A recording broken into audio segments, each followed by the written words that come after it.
ആഴ്ചയിലെ അകംപുറം ആരംഭിക്കുന്നു. എല്ലാവർക്കും സ്വാഗതം. ഇന്ന് നമുക്ക് ഒരു കഥയിൽ നിന്നും തുടങ്ങാം.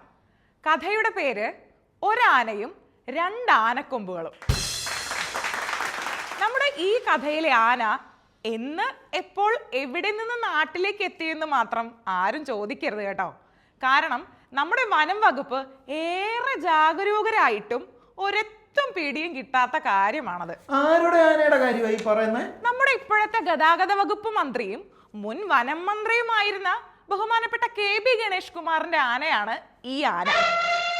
അദ്ദേഹത്തിന് ഒരാനയും രണ്ട് ആനക്കൊമ്പുകളുമുണ്ട്.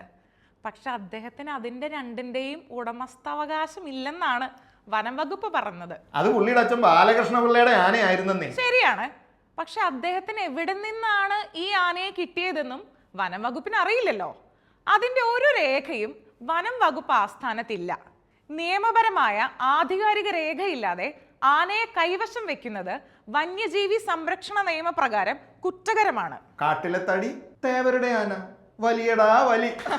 കറക്റ്റാണ്.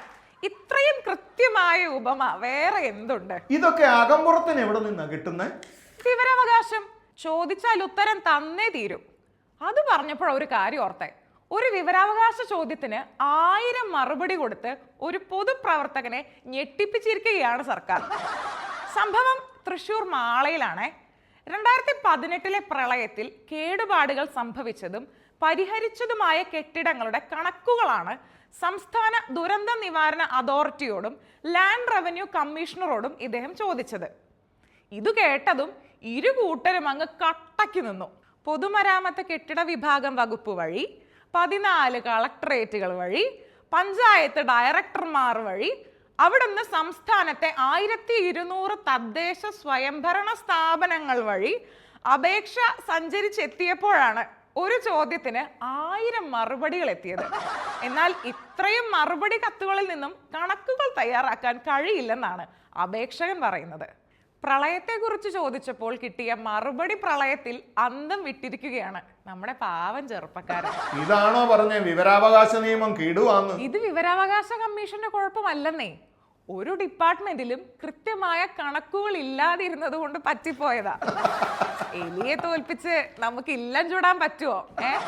ഈ വേലി തന്നെ വിളവ് തിന്നാൽ എന്തു പറ്റും? വിള മെലിയും വേലി വളരും. അതാണ്. അതിനൊരു ഉദാഹരണം പറയാവേ. ഈ അടുത്തിടെ നമ്മുടെ തലസ്ഥാനത്ത് ഒരു ഗുണ്ടാ നേതാവിന്റെ സാന്നിധ്യത്തിൽ 2 പോലീസ് ഇൻസ്പെക്ടർമാർ തമ്മിലടിച്ചു. സംഭവം ഒരു പാർട്ടിക്കിടെയാന്നേ. പാർട്ടി എന്ന് പറഞ്ഞാൽ ടീ പാർട്ടി അല്ല, ഈ പാർട്ടി. ഇതിലൊരു ഉദ്യോഗസ്ഥൻ ഗുണ്ടാ നേതാവിനൊപ്പം ഇരുന്ന് മദ്യപിച്ചത് മറ്റേ ഉദ്യോഗസ്ഥൻ തടഞ്ഞു. അങ്ങനെയാണ് വാക്കേറ്റവും തമ്മിലടിയും ഉണ്ടായത്. ഗുണ്ടാബന്ധമുള്ള പോലീസ് ഉദ്യോഗസ്ഥർക്കെതിരെ കർശന നടപടി എടുക്കുമെന്ന് പോലീസ് മന്ത്രി കൂടിയായ മുഖ്യമന്ത്രി പറഞ്ഞിട്ടുണ്ട് എന്നത് ഓർത്തോണം കേട്ടോ. ഗുണ്ടകളുടെ കയ്യിലൊന്നും ചെന്ന് പെട്ടില്ലെങ്കിൽ നമുക്ക് വീണ്ടും കാണാം.